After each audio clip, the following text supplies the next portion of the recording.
Y'all, it's your girl Black Pop, aka Soda Baby, aka Asuka. You know, tuned in to Talk City.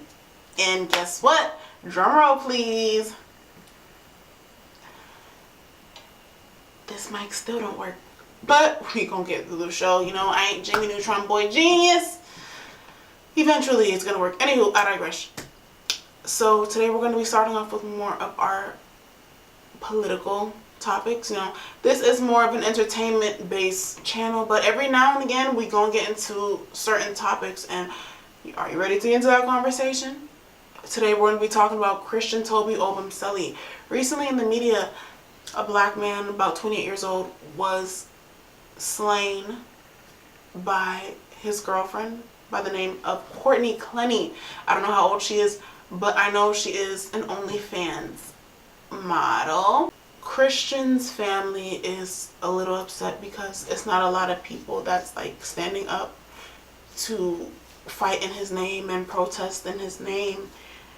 And unfortunately, that's because people dug up some of his tweets in his past on Twitter, and they found out that he was making very disparaging, disrespectful tweets about black women. And unfortunately, sometimes the few have to be sacrificed for the many so that we can see certain things. It's very unfortunate that it had to happen this way. You know, he does deserve justice, and you know, unfortunately, it's sad that I agree with black women staying out of it, because if you don't stand for something, you fall for anything. And the least we can do is stand for our respect when it comes to this community, when it comes to, you know, our place in this world. And unfortunately, with the preference that he had, there still isn't any riots and protesting being had by his preference, nor by black men. I do believe that he deserves his justice, but let it be from the people that resonate with his rhetoric. You know, let the preferences give him his justice, because that's what he wanted. You know, let the black men who resonate with his rhetoric stand up for him, because what sense does that make? For black women to stand up and protest and march behind this only sends a message that it's okay to continue to disrespect us, you know. And unfortunately, sometimes things like this have to happen because it's not all black men, but it clears the way and it shows the example of certain black men that we should stay away from, so that it clears the way for the black men that we deserve. Next on the docket, we have Maino. Recently in the media, he was on Angelique's podcast, Lip Service, and they were talking about their secret bedroom fantasies, and he confessed that one of his favorite bedroom fantasies is race play. And he described that he had the fantasy of Massa degrading and whipping him, and after he got whooped by Massa, he would go over to Massa's wife and have Massa whip and degrade him and call him a too, and pretty much afterwards. And I feel like women need to ask people more questions like this and be ready for the answers that you don't want to hear, because these type of questions tell you a lot about a person's psychology and, you know, the subconscious of it all. And recently, Tashina Arnold sparked the question of what can black women do to stop emasculating black men. And it's just like, it's just interesting how everything's lining up the way it is, with Maino even saying what he said about certain fetishes and fantasies. You know, some men emasculate themselves because they want to be degraded in certain ways. And I would even say that they are happy slaves and they're happy being under the system. And nowadays we can't even blame the media, because men are openly saying this. Next on the docket, we have Benzino. Recently in the media, Benzino was exposed by Shauna Brooks, who's a transgender, and she exposed him because she said she's tired of him not publicly claiming her.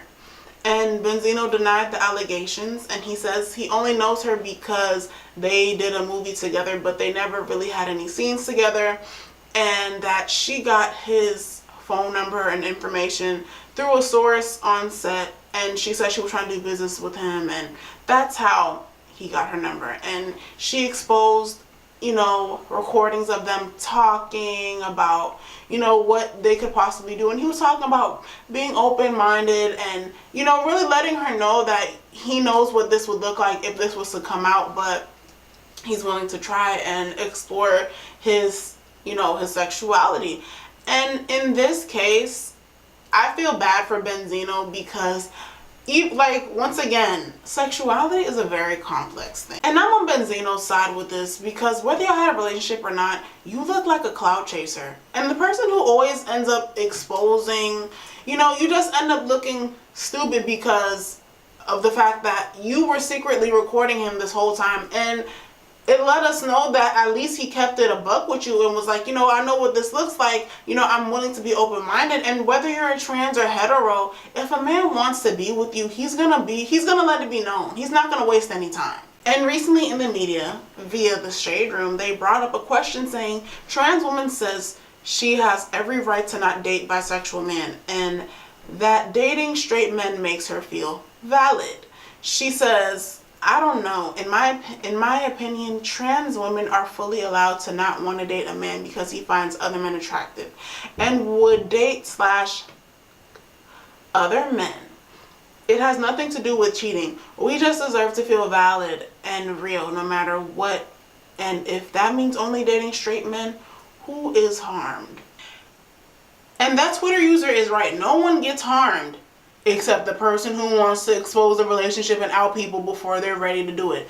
And the reason why I felt like you even felt that way is because I would think that a person who usually, you know, is into trans women is a type of man who may like tits at the top and at the bottom. You like a woman with an extra piece of candy, you know what I mean? Because it's like, why else? If you can get the real thing, why not get it? Maybe he just likes, you know, he may just live a little every now and then. You know? Like, and honestly, and I feel like that's the reason why you even made that statement. Because we all know this. Because you can have the real thing.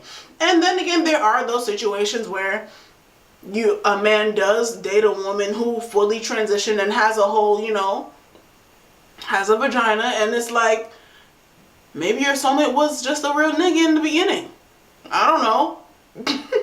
We've all heard and seen situations where certain people lose their life behind that. I know y'all ain't forget about the girl who caught a dude who she used to mess with. You know, she caught him doing something, and then she said, if you don't give me this amount of money, I'm going to tell everybody about how I saw this and that. And she ended up unalive. And that just goes to show you, like, you know, I feel like, because you know they want that.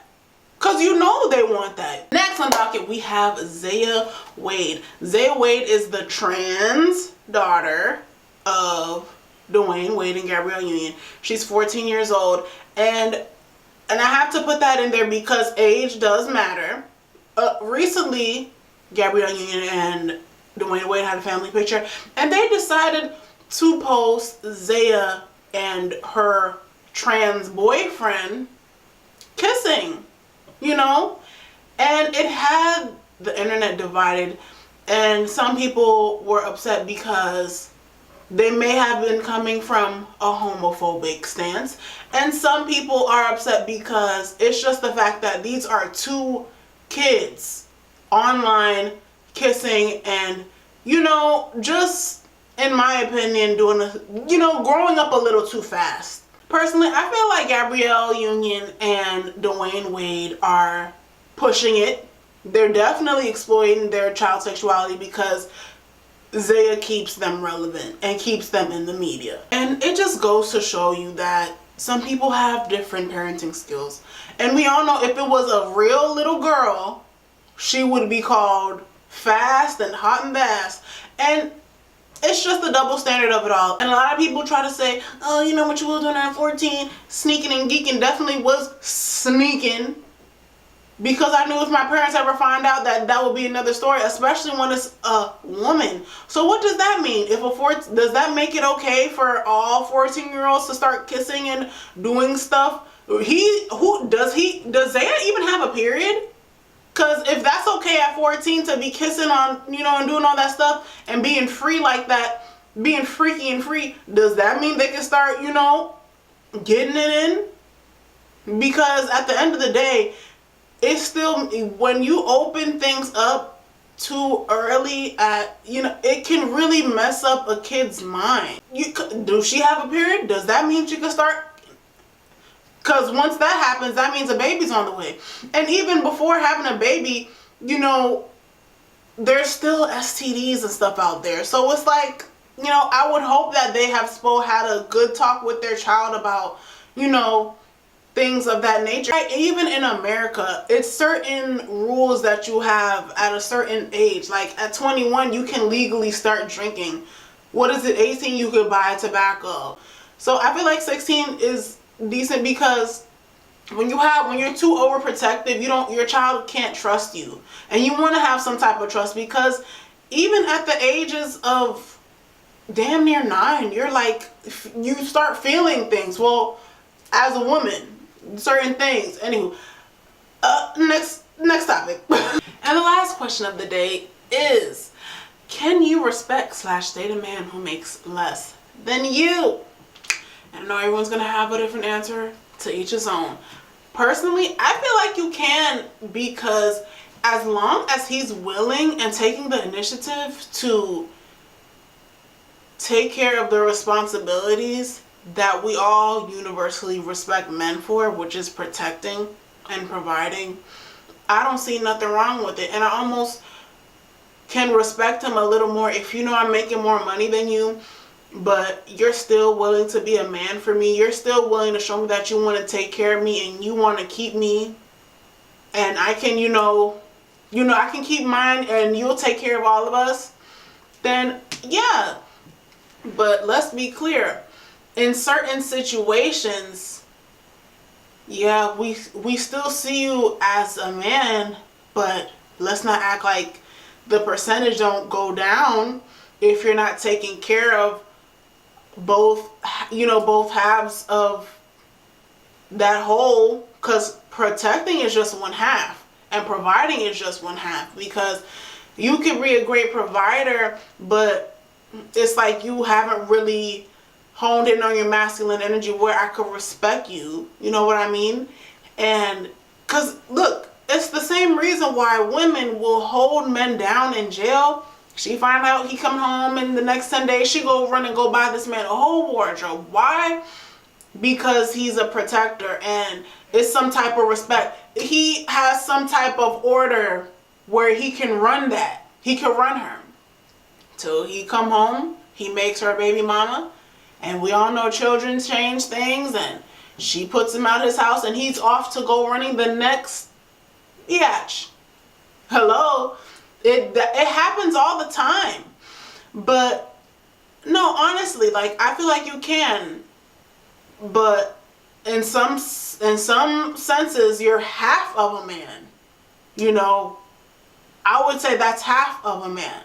And a man who can still garner that respect from me and his peers in the world, even if he makes less than me, and you're still willing to show me that you want to provide a roof over our head, you want to take care of me, and you don't care what I bring to the... Oh God, I'm not even going to finish that sentence. We got to figure out another way to answer that question, the table talk. But nah. But yeah, I feel like I can, and I can see that he knows how to get out of his ego because he knows I make more money than him. But yet you still want to show me that you are willing to be a man for me fully. and put a roof over my head. You just want me to be with you. Because when a man wants you, it's nothing you could do about it. You don't really have to do much, but be you. And let's not act like, oh, you're just not gonna pay nothing. It's usually gonna be other things that are less than. But if he wants his respect, it's gonna be his house that he pays for and his rules. And that's how I see that. If a man is still willing to take care of you and provide a roof over your head and you making more money than him, I feel like you got it good, because it's like you got a really good deal because he knows that. And if he still treats you and respects you a certain way, I would take him over the billionaire who doesn't let his money define him, even though in a way it still does. You know, and it's not even the money, it's just the fact that you're willing to do what you know you're supposed to do. Like, who's an example? I like what Fantasia and her man have, because we know Fantasia more than we know her man. We don't know what he really does. And even when it comes to Rihanna and A$AP Rocky, I don't really trust it too much. Because it's like, at the end of the day, niggas gonna be niggas. Rihanna is a billionaire. That's a different case. That's a different case. And even Nicki Minaj, different case, because, you know, let's not get too, but I really like what Fantasia has. I like a medium. Let's be realistic. You know what I mean? So, yeah, what else did I have to say about that? Yeah, and dating is more spiritual than anything, because it's like, you can have that billionaire who still provides for you, and you make less than him and he makes more than you, but there's certain attributes that he doesn't have because he puts everything in his money. But then there may be that man who still wants to do who still wants to be a real whole man to you, but you make more than him. I'll take that, because we have that understanding. And you know, I'm not going to step out of my place. It's like, you know, I got a good deal. Yes, I can go do this for myself, but you want to prove to me that you want to keep me. Because when a man wants you, there's nothing that you could do about it. He just wants you. He wants to be a good man to you. Okay? And yeah. So let me know what y'all think in the comments. What were we talking about today? Let me know what you think about Christian Obomseli. How are you feeling? How do you feel about the Christian Obomseli? How do you feel about Benzino being outed? Do you think men who date trans women are gay, or do they just love a little every now and then? You know, he may just like a woman with tits at the top and at the bottom, or women with an extra piece of candy, in my Armand Wiggins voice. What you think about Maino sexual fantasy? What's your fantasy? What's your fantasy? Fantasy. I wanna, you know, what's my favorite fantasy? I have two fantasies. One of them is to my boss and my pastor, because it's just like, for me, the psychology of it all, like when it comes to like my boss, it's like, you know, especially if he's attractive, it's just like, oh my god, we're not supposed to be doing this. Do you want an extra raise? What do you want to do? I don't know what it is about that. I just like the scenario and just the business look. I don't know. And then when it comes to my pastor, it's just like, I'm just an innocent, you know, a church girl who may have committed a couple sins, and I just want to get it off my chest, and I just go sit in the box, and then I just tell him about, you know, I just confess my sins. And I feel like we're getting a little too deep about that, you know? Yeah.